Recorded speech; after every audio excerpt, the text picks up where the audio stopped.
അടുത്തവർക്കൊക്കെ അറിയാം, അടുത്തറിയാവുന്ന ആളുകൾക്കറിയാം. എന്നെ 24 മണിക്കൂർ വിളിച്ചുകൊണ്ടിരിക്കുന്നവരുണ്ട്, അതായത് എന്നെ അടുത്തറിയാവുന്നവർ. എൻ്റെ അമ്മ ഭയങ്കര പേടിയായിരുന്നു, ഞാൻ എന്തെങ്കിലും ചെയ്തു കളയുമോ എന്നൊക്കെ ഭയങ്കര പേടിയാന്ന് വെച്ചാൽ എനിക്ക് ആരും ഉണ്ടാക്കി തന്നതല്ല. അൻഷിത എന്നൊരു ആർട്ടിസ്റ്റ് ഉണ്ടെന്നുള്ള പദവി എനിക്ക് ആരും ഉണ്ടാക്കി തന്നതല്ല. എൻ്റെ അമ്മ കഷ്ടപ്പെട്ട് ഒരു ഫീൽഡിൽ എന്നെ കൊണ്ടുവന്ന്, അതായത് എൻ്റെ അമ്മ എടുത്ത എഫേർട്ടാണ് ഞാൻ ഇന്ന് ഇവിടെ ഇരിക്കുന്നത്. എനിക്ക് അഭിനയിക്കാൻ ഇഷ്ടമല്ലായിരുന്നു. അതിനുശേഷം എൻ്റെ അമ്മ എടുത്ത എഫേർട്ട് ഞാൻ ഇന്ന് വന്ന് ഞാൻ നന്നായിട്ട് കഷ്ടപ്പെട്ട് എടുത്തൊരു പേരാണ് അൻഷിത എന്നൊരു ആർട്ടിസ്റ്റ് ഉണ്ടെന്നുള്ളത്.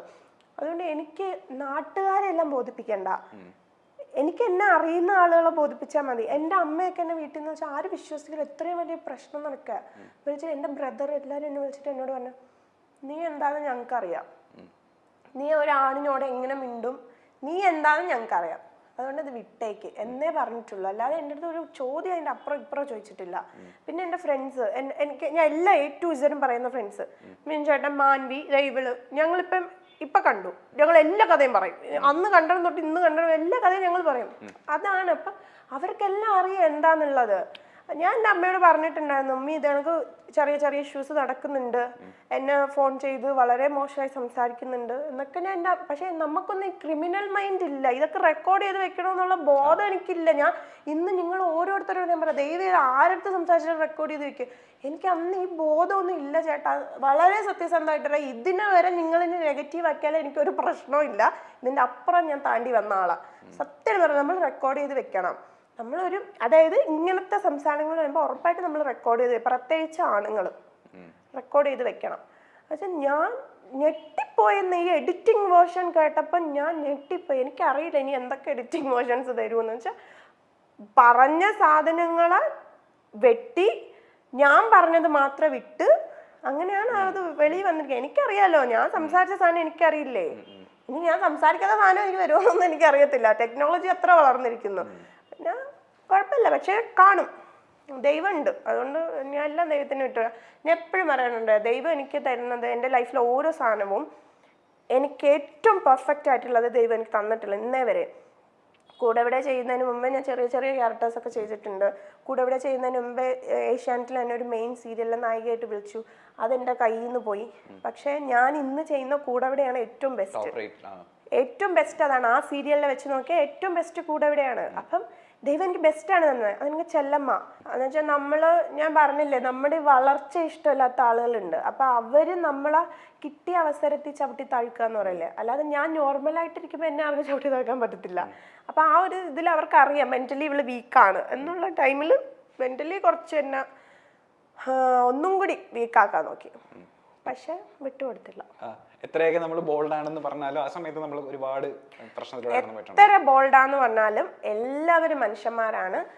ഞാൻ ഭയങ്കര വലിയൊരു സംഭവം തന്നെ ഇവിടെ എൻ്റെ ഇടയ്ക്ക് നടന്നിട്ടുണ്ട്. പക്ഷെ എനിക്കത് ഷെയർ ചെയ്യാൻ താല്പര്യമില്ലാത്തതുകൊണ്ട് ഞാൻ അത് പറയുന്നില്ല. എന്ന് വെച്ചാൽ നമ്മൾ വിട്ടുപോകും, നമ്മൾ മൊത്തത്തിൽ നമ്മൾ വിട്ടുപോകും, നമ്മളെ മൈൻഡും കാര്യങ്ങളും ഒക്കെ വിട്ടുപോകും. നമ്മൾ എന്തിന് എന്ന് തോന്നും, നമ്മൾ എന്തിന് എന്നൊരു ചോദ്യം വരും. നമ്മൾ എന്താണ്, എന്ത് ചെയ്തു, നമ്മൾ എന്ത് ഉണ്ടാക്കി വെച്ചത് എന്താണ്, ഈ ഒരു ഒറ്റ ഇതിൽ എന്ത് സംഭവിച്ചു എന്ന് എല്ലാത്തിനും ഒരു ചോദ്യചിഹ്നം വരും. എന്ത് എന്നൊരു ചോദ്യം വരും നമ്മുടെ മുമ്പിൽ. ഒറ്റയ്ക്ക് ഇരിക്കുമ്പോഴേ അത് വരുള്ളൂ. അതിപ്പോഴും വരാറുണ്ട്. ഇപ്പോഴും ഞാൻ പറയാലോ, ഒരു കാര്യമില്ലാതെ ഇപ്പൊ കൂടിയും വന്നിന്ന് നെഗറ്റീവ്സ് പറയുന്ന ആളുകളുണ്ട്. ഞാൻ പൊതുവെ യൂട്യൂബ് കമന്റ്സ് ഒന്നും വായിക്കാറില്ല. അന്നത്തെ പ്രശ്നത്തിന് ശേഷം വായിക്കാറില്ല, ഇപ്പോഴും വായിക്കാറില്ല കേട്ടോ.